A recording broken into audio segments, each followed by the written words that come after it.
কল্যাণদা অত্যন্ত সিনিয়র। কল্যাণদা আরজি করার সময় সামনে দাঁড়িয়ে নেতৃত্ব দিয়ে আদালতে অনেক ছেলে মেয়ের কেরিয়ার বাঁচিয়ে দিয়েছেন জুনিয়র ডক্টরের, এবং তিনি সরবও ছিলেন। ফলে কল্যাণদার অভিজ্ঞতা এবং ক্রাইসিসে সামনে দাঁড়িয়ে মমতা বন্দ্যোপাধ্যায়ের হয়ে একটা যা যা কর্তব্য পালন করা, কল্যাণ বন্দ্যোপাধ্যায় তাঁর অভিজ্ঞতা থেকে তিনি মন্তব্য করেছেন। আমার তো ধৃষ্টতা নেই যে সেই তার বক্তব্যকে ওপরে আমি কোনো মন্তব্য করতে যাব। আমি বলুন তো, কল্যাণ বন্দ্যোপাধ্যায় তাঁর অভিজ্ঞতা থেকে, তাঁর পর্যবেক্ষণ থেকে বলেছেন, সেটাকে তো অস্বীকার করা যায় না। লন্ডনের কেলক কলেজে মুখ্যমন্ত্রী মমতা বন্দ্যোপাধ্যায় বক্তৃতা রাখার সময় সেই সময় বিক্ষোভ দেখানো হয় এসএফআই এর ইউকে শাখার তরফে। একাধিক প্রশ্নের মুখে পড়তে হয় মুখ্যমন্ত্রী মমতা বন্দ্যোপাধ্যায়কে। আর এবার সেই ঘটনায় অর্থাৎ কেলক কাণ্ডে এবার এসএফআই কে নিশানা করলেন তৃণমূল সাংসদ কল্যাণ বন্দ্যোপাধ্যায়। তিনি কি বলছেন? যে প্রশ্ন করার একটা ধরন থাকে, ভাষার অপব্যবহার, অসভ্যতা সিপিএম এর। এমনকি কল্যাণ বন্দ্যোপাধ্যায় তৃণমূলের ছাত্র সংগঠনের ভূমিকা নিয়েও প্রশ্ন তুলেছেন। তিনি বলছেন যে আমি তৃণমূল ছাত্র যুবদের ভূমিকায় খুশি নই। ভোটের সময় একটু আসে, সারা বছর আর কোনো কাজে দেখা যায় না। মুখ্যমন্ত্রী বলার পর আন্দোলনে নামবে তৃণমূল ছাত্র যুবরা? প্রশ্ন তুলছেন কল্যাণ বন্দ্যোপাধ্যায়। কেলক কলেজে বক্তৃতা দিতে গিয়ে বিভিন্ন প্রশ্নের মুখে পড়তে হয় মুখ্যমন্ত্রী মমতা বন্দ্যোপাধ্যায়কে। এসএফআই তাদের পক্ষ থেকে স্বীকারও করেছে যে এই প্রশ্ন তাদের কর্মীরা করেছিলেন। কল্যাণ বন্দ্যোপাধ্যায় রয়েছেন। কল্যাণদা, আপনার থেকে জানতে চাইব যে এই যে প্রশ্ন শিল্প সংক্রান্ত, প্রথমে 3টে ভাগে প্রশ্ন হয়েছে আমরা দেখেছি। একটা হিন্দুত্ব নিয়ে প্রশ্ন হয়েছে, একটা শিল্প নিয়ে প্রশ্ন হয়েছে, একটা আরজিকর নিয়ে প্রশ্ন হয়েছে।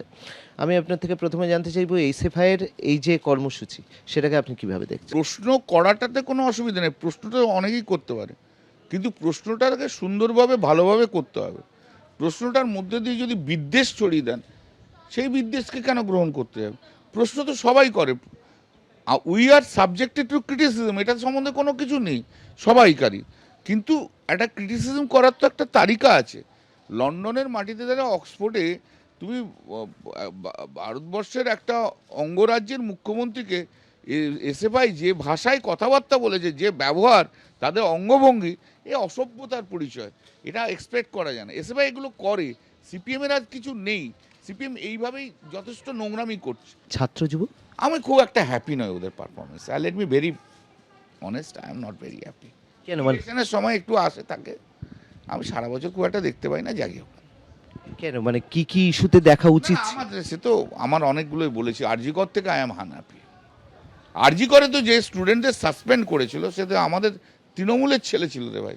তাদের জন্য দাঁড়ানোর কি দরকার ছিল না? বা যাদবপুরে যখন ব্রাত্যকে যখন ইয়ে করা হলো, হেনস্থা করা হলো, তৃণমূল ছাত্র পরিষদ কোথায়? কোনো মুভমেন্ট নেই। আমরা যুব থেকে করে আসছি তো দলটা। আপনারা জানেন দীর্ঘদিন ধরে আমরা দিদিকে কোথাও মানে উল্টো পাল্টা বলেছে বা ইয়ে হয়েছে, আমরা কি দিদির কখন বলবে যে তুমি মুভমেন্ট করো তার উপর বসে থাকবো, না বক্সি বলবে তার উপর মুভমেন্ট বসে থাকবো? স্পন্টিনিয়াসলি আমাদের জেলায় জেলায় প্রোগ্রাম হয়েছে, কলেজে, স্কুলে, কলেজে সব জায়গায় প্রোগ্রাম হচ্ছে। আমি সেখানটার একটা অভাব দেখতে পাচ্ছি। আমরা যে ভাবে ট্রেন্ড, রাজনীতিতে যেভাবে ট্রেন্ড, আন্দোলনের মাধ্যমে যখনই কেউ কিছু করেছে তার উল্টো রাজনৈতিক প্রোগ্রাম, আজকে আমি সেটা দেখতে পাচ্ছি না। সৌগত রায় আপনার মতের আলাদা মত পোষণ করছেন। সৌগত তার নিজের মত আছে, সে নিজের মত বলবে, আমি আমার মত বলবো। আমি তো নর্থ 24 পরগনার এমপি নই, অতএব আমাকে তার সঙ্গে সহমত হতে হবে এমন কোনো কথা নেই। বলছেন যে ছাত্র যুব ভালোই কাজ করছে। সেটা ওনার মতে উনি করছেন, আমার মত আমার আছে, ওনার একটা মত আছে, আমার একটা মত আছে। ওনার মতটাকেই তো আমাকে করতে হবে না। তার সৌভাগ্যতা আবার একটু কম্পালশনও আছে, নর্থ 24 পরগনার এমপি। কম্পালশন? নর্থ 24 পরগনার এমপি মানে তৃণাঙ্কুর নর্থ। আমি আর কিছু বলবো না। কল্যাণ বন্দ্যোপাধ্যায়ের তবে এই বক্তব্য হচ্ছে তার নিজস্ব বক্তব্য, এবং তিনি বলছেন যে যুব আন্দোলনের সময় তিনি বারবারই মুখ্যমন্ত্রীর দিকে বা মমতা বন্দ্যোপাধ্যায়ের সঙ্গে যখন আঙুল উঠেছে, তারা রাস্তায় নেমেছেন। এখন কেন ছাত্র বা যুব উইংস নামছে না, সেটা নিয়ে তার প্রশ্ন রয়েছে। তবে দলের বিষয়, পুরো বিষয়টি কিন্তু দল দেখবে। ক্যামেরায় দীপ্ত চক্রবর্তীর সঙ্গে অর্ণব মুখোপাধ্যায়, এবিপি আনন্দ, কলকাতা।